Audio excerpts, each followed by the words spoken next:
You don't even have to be motivated to, call people out. I mean, you can literally hear something and say, oh, you're doing really well on diversity. You have how many leaders that are women out of, how many in seconds? Everybody can do it, and they are doing it. So having so much information in the hands of so many, I think it will make the world a better place.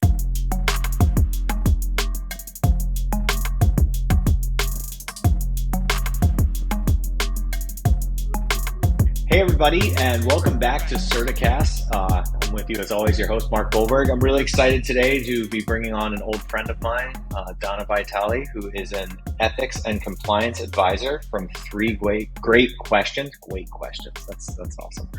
Donna, welcome. Thank you for joining us today. Thanks for having me. I appreciate it. So the timing, I feel, is really topical because as I was going through Facebook today, everybody is bemoaning where you and I got to know each other. The AOL Dulles campus is coming to an end. They're tearing it down because we need more data centers, of course. We need them. So how many years were you at Dulles campus? I was there for almost 13 years. It was a long time. Yeah. I was also there for 13 years. So we were like pretty much the same time frame. Yeah. And I think that I thought it was cool then, but now looking back, right? It's just like some of that stuff was out of a movie. We had beer kickball leagues. We built a mini golf course in the conference center. We had wastebasket basketball tournaments. I mean, we had some fun there.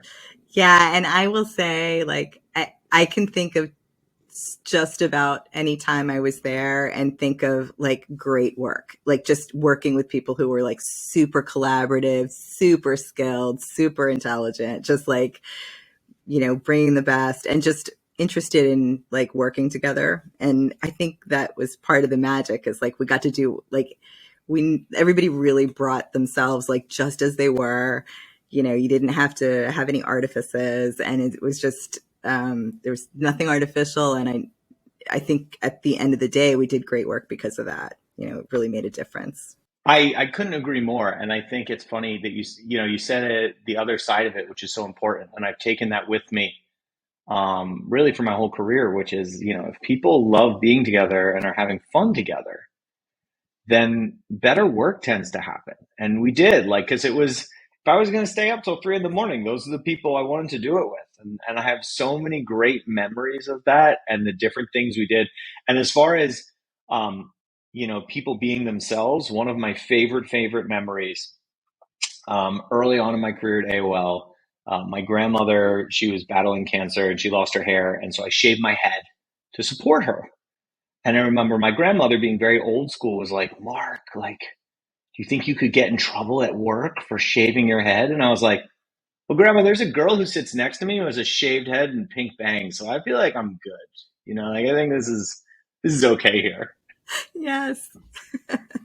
So since your time at AOL, you now are working at Three Great Questions, right? So tell me a little bit about Three Great Questions and what you're doing. Sure. So I advise clients on ethics and compliance matters, and it's really mostly like business conduct programs, legal departments or audit departments or compliance departments will bring me in, and I'll help them build out their program, issue spot, improve things. The kinds of clients I usually have are clients that want to, reduce their risk, but they're interested in, not just sort of covering off on the legal aspects, but, really making a difference without impacting the business negatively. And it's a little bit of a balancing act, but that's what I like doing. So it makes it interesting. That's awesome.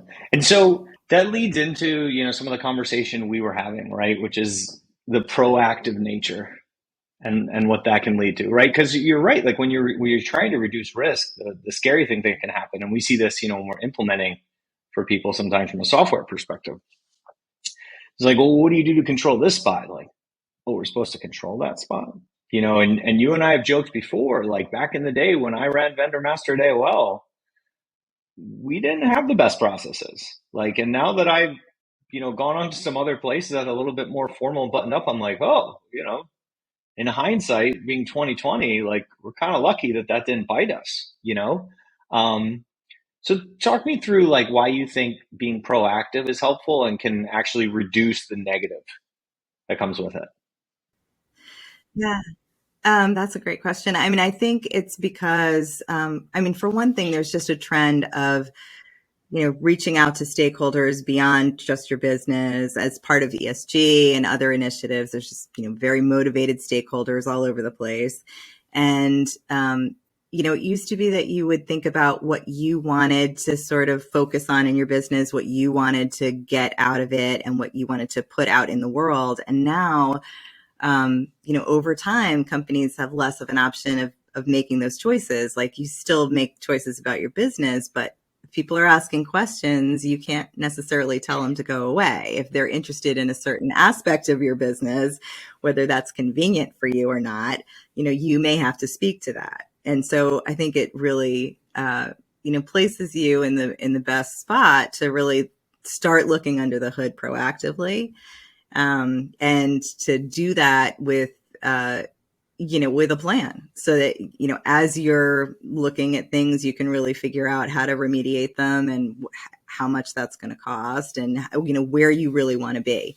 Like not everybody wants to be have everything perfect. There's a cost to having everything perfect, but the more you know about your landscape, the more you're prepared to deal with it and to speak to it when you're needing to, whether that's out of a mandatory disclosure or just it's the smart thing to do based on your stakeholders.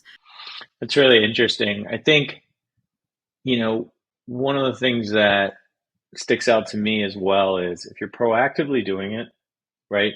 Like just thinking about the path, right? Like and how you can even like advertise it almost if you're proactively doing it, right? Like if you're proactively doing these things, I'm trying to be best in class. Hey, young talented employees, like look at us. We're trying to do this a better way. We're trying to build this out versus hey, we need to get some people in here because we got in trouble and we got to fix this. And yeah, like don't dive too deep, but like let's figure out what's wrong here and fix this, right? And then also the timing, right? Like, I mean, if you're building it because you believe in it, you're going to have time to vet your options versus, what software you're going to use. Is Certa the right software for you for your process? Do you need consultation services, right? Versus if you have, something pending on you, it's like, hey, we have 3 months to implement and, we got to do that. And from an implementation standpoint, that can be okay.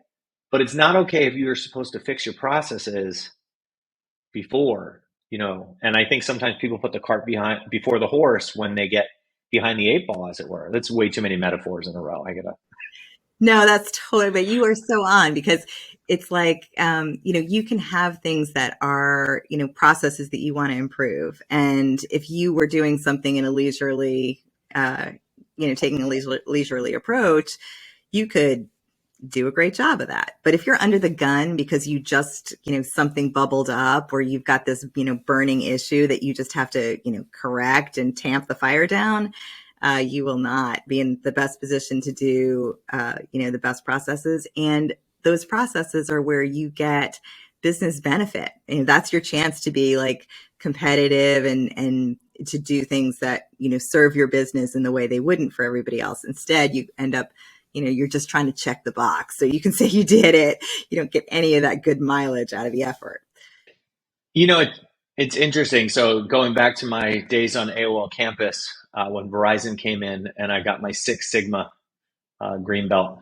It's one of the not fondest moments. But when I do think about Six Sigma, one of the things I think about is having your data first, right? That people are always trying to solve when they come in and they think they know the problem, and therefore it skews the entire process because instead of looking at the entire end to end, right? Like, I went somewhere and it's like, hey, you got to fix sourcing. Sourcing doesn't work, and I started doing some investigating, and it's like sourcing doesn't even get it. You don't even have sourcing. You have purchasing because the compliance teams have it so long.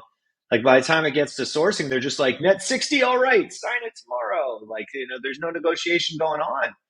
And you have to have that data first. And, in compliance, I've seen this for a while, but in ESG, and I just talked about this the other week at a Ceph Pro conference in New York. Um, I see a tsunami coming, right? There's all these companies who have made promises and they had no data when they started and they made these commitments, right? And so now it's like 2023 we'll have zero emissions. Hey guys, it's like halfway through 2022 and you haven't made any changes yet. Like, how are you getting there? And so like what I've been encouraging people is like, hey, before you try and go out and put your stamp on where you're going to be, figure out where you are and what control you have over those data points. Yeah, excellent points. And I think the thing to know about data also is that it will, if you're not actually looking at the right data or looking at it in the right way, it can tell you stories and they're not true. So, it takes, you can get reports that make you want to act on them, and if you're not really diving deep enough or understanding whether your data is groomed in a good way or whether it's coming from 3 different systems and some of the fields don't mean the same thing at the end of the day, it will tell you something that you will try to act on and it will be a waste. So what do you think about that as far as the analysis we're doing? Because I remember one of the most frustrating points I had back when I was on the practitioner side, filling out a questionnaire and basically getting points off because we didn't wear hard hats and safety goggles. And I was like, we're doing financial data, so I mean, some of these numbers are kind of heavy, but I don't know, guys, right? Like, where do you think that data collection is now? Do you think that's improving to be more, sector based and thoughtful, or are there still, some gaps there that if you don't know about can be even worse? Yeah, I think that there are gaps. I think there's some areas where, there's been progress, and, some industries where there's been progress, but there are some industries that you would think are a lot more sophisticated than they are. And, uh, there's still, even if there are some pockets of data that is being collected and stored and groomed in a good way, it's not necessarily connected to the points that you would expect it to be connected to. And so there's these, they're, you know, possibly in some cases control points, but they just from a process perspective introduce some less than desirable data integrity issues, and just room for errors, and also just the inability to get to the data as fast as you need to get to it if you're really having to speak to it and produce it. So I wanted to ask you, when one of the things that I think has changed the most in this space is the ongoing monitoring. Like, 15 years ago when we were doing this, you onboarded and then at like renewal and maybe like halfway through you'd check. Like, they're not on a watch list, are they? Okay, we're good. We can keep. Like, we were not checking all of these details, but now, right? Financial risk, compliance based, Russian sanctions, all of this. It's not about did you check when you onboarded. It's did you check when the new compliance rule came out, when the standards changed. How do you see that changing the market, and how would you advise people to stay ahead of those types of things? I think that companies are wrestling with that a little bit. And, some of them are looking at, taking their top vendors or taking their top business partners and just looking at those. And I don't think that necessarily works, although you do have to put in, some thresholds because you can't necessarily do everything. That's true. But things like sanctions, like regardless of what the size of the organization is or what your touch points are, like they are what they are. You need to be checking them. So, That's definitely part of the reality, right? There's no longer oh, I didn't know. Like, that doesn't slide at all anymore. And yeah. so And I think the other thing that people are struggling with that is going to be less likely to, be acceptable is the idea that, well, we don't have a way to interpret the data. So yes, we got the report. Check, we got the report. Did anybody look at it? How did they look at it? Do you have an escalation point for what to do if the data says a certain thing? Or is it just somebody looks at it and goes, yeah, I mean, I guess. If you can't explain the report and what's on it, you're probably not taking a good. Well, you know what? That's an area where I get a little bit bullish about the future, and shameless plug for a second, where I hope Certa can help folks, because my opinion is, right, if you can automate data in faster, right, have that data at earlier points, automate some of the decisions that come off that data, right? Like, we have to ask this question because we saw there was this risk, right? Like, we have to take this steps for approval because we saw this change in risk. Then it enables more of a thoughtful process. And like in this space, one of the things that I think gets us is the fatigue, right? Because you're talking to a group of people, you can't have one slip. But then what happens is, and we've seen this with some of our customers, where they're like, everything's getting approved. So what is my process? Is it just how many escalations do we need until we fully approve? Are we really asking the right things and everybody is a viable partner, or should we change it up? And one of my hopes is, and I think I talked to you a little about this when we were talking just on the phone, I want to see this happen more in the decision point, in the RFPs, and not just the compliance data, right? Like the DE&I data, the ESG data. Bring that data up front. And to your point earlier, the business that you're doing, the sector that you're doing should influence that, right? And the data I want to look at, if I'm buying tables for my office, I don't care if you're going out of business, I might get the blue light special. That's great. If I'm buying support services for my company, right, and you're going to be my back end support, I got to know you're going to still be here in a year. And, versus on those two things, but if I'm getting those tables, I got to find that you ethically source those, right? And you did that. Whereas if I'm talking about employees, I want to talk about what more are their working conditions. So it's not the same data. It's not one to one if you're looking at each thing. And so I think, the future of this is automating data, right?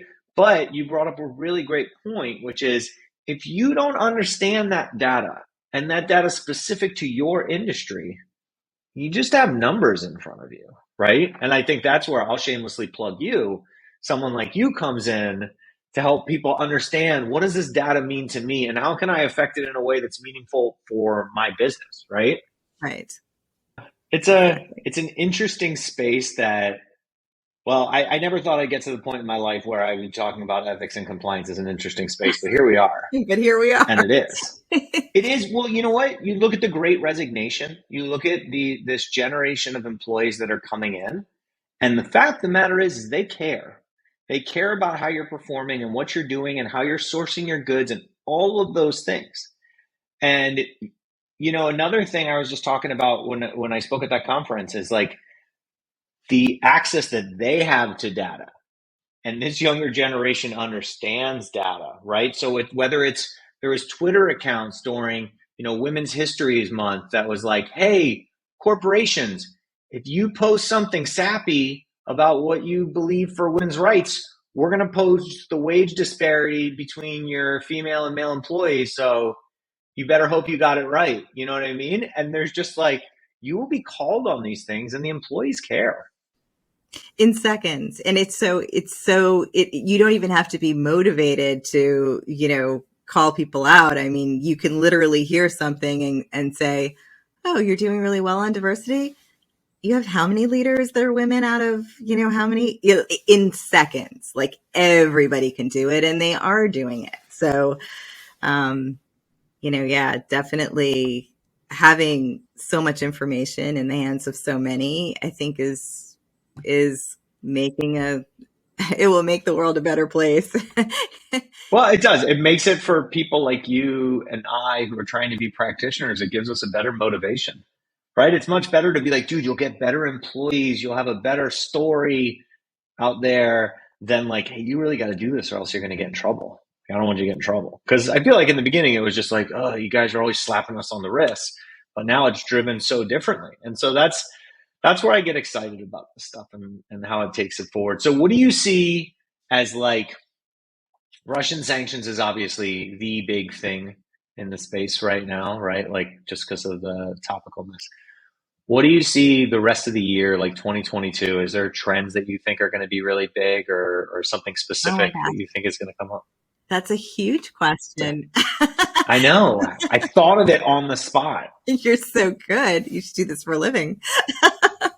Um, I do think that there's more companies right now looking at what their disclosures may have to be. And I think some of them are going to start reaching out to stakeholders, even if they're not ready to do disclosures. They're going to start shaping now what things like their accountability matrices are going to look like, or matrices are going to look like. So they're going to start asking about things that are important, and they're not just going to ask, obvious stakeholders, they're not going to ask just customers or just employees, but they're going to start asking business partners, vendors, and actually, the more insight they have into who they work with, the better that's actually going to be. Because at the end of the day, there are, very vocal and interested parties. Um, but there's a whole spectrum of, what level of control do you have, and what leverage do you have, and what is the probability and risk of all of this, coming to fruition and somebody caring in a way about a certain thing, right? And the more you see into the data you have, the more data that you have that's reliable, the better you can do that kind of outreach. And I do think that's, probably another aspect of inclusivity that people are not necessarily thinking about. Like, I think when they think about inclusion, they're thinking DEI, and there's an aspect of that, but it's really starting to bring people that you may not be talking to today, businesses and partners, and, suppliers, and whoever else you work with, and really starting to bring them more into your business discussions and your business decisions. So I think that is going to happen before people get to the point of starting to disclose data. They're going to start asking those questions more. It's really interesting. It's really interesting stuff. Well, Donna, this has been absolutely awesome. Thanks for coming and chatting with us today. Thank you.